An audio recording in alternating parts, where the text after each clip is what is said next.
দাহিয়া কালবি যখন কাফির ছিল, দাহিয়া কালবি যেন আল্লাহ আমার বিশ্বনবী আল্লাহর কাছে বললেন, আল্লাহ গো এই দাহিয়া কালবিকে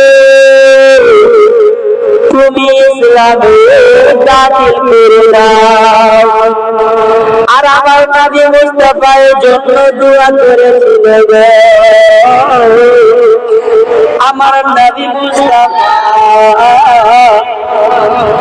জানে যে ওই সাহাবী যেন তার খানদান বড় আছে, ওই সাহাবী যেন তাদের মধ্যে লিডার ছিল। এই সাহাবী যদি মুসলমান হয়ে যায় তবে যেন তার খানদান মুসলমান হয়ে যাবে। আমার নবী মুস্তাফা আল্লাহর কাছে দোয়া করলেন, আল্লাহুম্মা রসুল দায়াতে কলবি, আল্লাহ দায়া কলবি যেন এই ইসলামকে কবুল করে নাও। আমার নবী মুস্তাফার কাছে আসলেন, ইয়া রাসূলুল্লাহ, ইয়া হাবিবাল্লাহ, নবী গো আমি আপনার কাছে এসেছি নবী।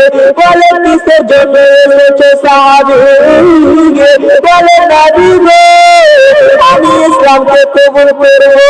যেমন কথা বলেছে আমার নবী মুস্তাফা বললে, ওরে আমার সাহাবী তুমি আমার মধুমাখা কলমাকে পড়ে নাও আর যেন তুমি ইসলামে কবুল করে নাও। যেমন কথা বলা বলে নবী গো আমি যে যখন কাফির ছিলাম ওই সময় যে গুনাহ করেছিলাম ওই গুনাহগুলো আপনার আল্লাহ ক্ষমা করে। এই সময় আমার বিশ্বনবী বলেছিলেন, ওরে সাহাবী তোমার গুনাহ আমার আল্লাহ মাফ করে দিয়েছেন।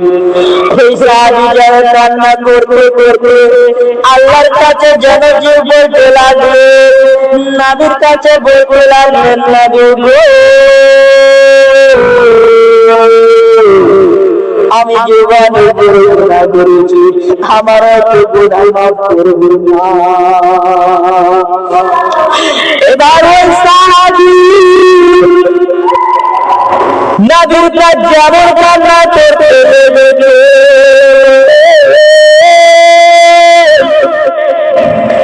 ওই সাহাবীর কান্না দেখে আমার নবী মুস্তাফা যেন বলে, ওরে সাহাবী তুমি কি গুনাহ করেছো আমার কাছে বলো।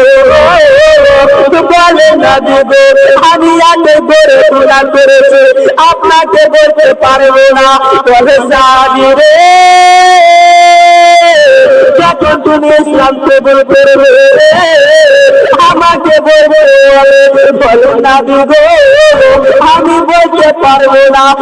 সাহাবী জানে আল্লাহ আমার নবীর কাছে দেখে বলতে লাগলো, আমার বিশ্বনবী আমার আল্লাহর নবী বলে।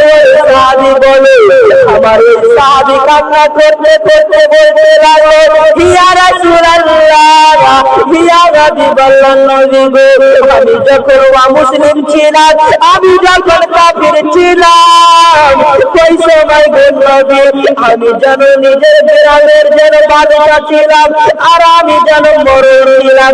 আমি গ্রামে যাবো আর গ্রামের মধ্যে যে মায়ের আমি দাহিয়া কালবি আমি একটাকে চিন্তা রাখতাম না। আমার বিশ্বনবী যেমন কথা বলা, আমার বিশ্বনবী যেন করে যেন যেমন শোনা। বিশ্বনবী যেন আর চোখের পানি থামতে পারলেন না। ওই বিশ্বনবী বলে, সাহাবী আমি বলে আর তোমার সঙ্গে কি হয়েছে যেমন কথা বলা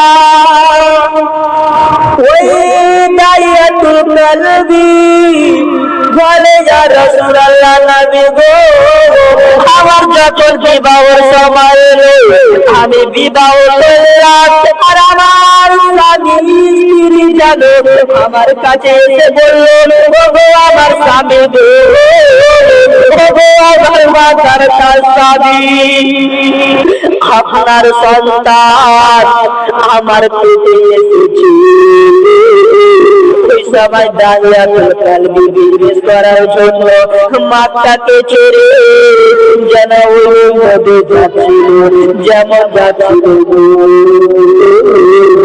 বলে আমার এমন সময় তুমি আমাকে খুশির খবর দিয়েছো এই খুশির খবর আমি তোমাকে সাহায্য করতে পারবো না এই সময় দাইয়ার বিবি বলেছিল ওগো আমার স্বামী আপনাকে আমার জন্য কষ্ট করতে হবে না আমার জন্য কিছু করতে হবে না এই জন্য আমি বলিলাম আপনি যে ওই ব্যবস্থা করতে যাবে তো আপনি যেন ভালোভাবে ব্যবস্থা করতে পারে আপনি যেন সুন্দরভাবে চিন্তায় যেন ব্যবস্থা করতে পারে এই জন্য বললাম ইয়া রাসূলুল্লাহ আমার যেমন স্ত্রী এই কথা বলা আমি বলিলাম স্ত্রী চলো মাতার তো তুমি হাল জানো মাতার তো অবস্থা জানো মাতার খবর ভালো না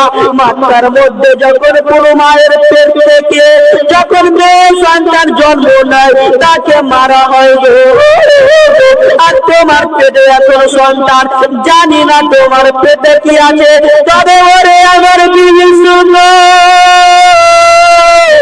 তোমার পেটে যদি বেটি হয় তবে তুমি মেরে ফেলে দিবে বা জমিনে গেড়ে দিবে ওরে আমার বিবি শুনো আর যদি বেটা হয় তবে মানে সুন্দর করে বড় করবে কষ্ট হতে দিবে না ইয়া রাসূলুল্লাহ এই বলে আমি চললাম ব্যবসার জন্য আমি যেমনের কথা বলেছি আমি বুঝতে পারলাম আমার বিবির মাথায় যেন একটা ঝড় নেমে আসলো ইয়া রাসূলুল্লাহ আমার নবী মুস্তাফা এই কথা শুনছে বাবা সহ্য করতে পারলেন না আমার নবী মুস্তাফা কান্না করেছে বলে সাহাবী বলো আর কি হয়েছে বলো ইয়া রাসূলুল্লাহ নবী গো এবার যেন আমি ব্যবসা করার জন্য আসছিলাম যেমন ব্যবসা করতে গেলাম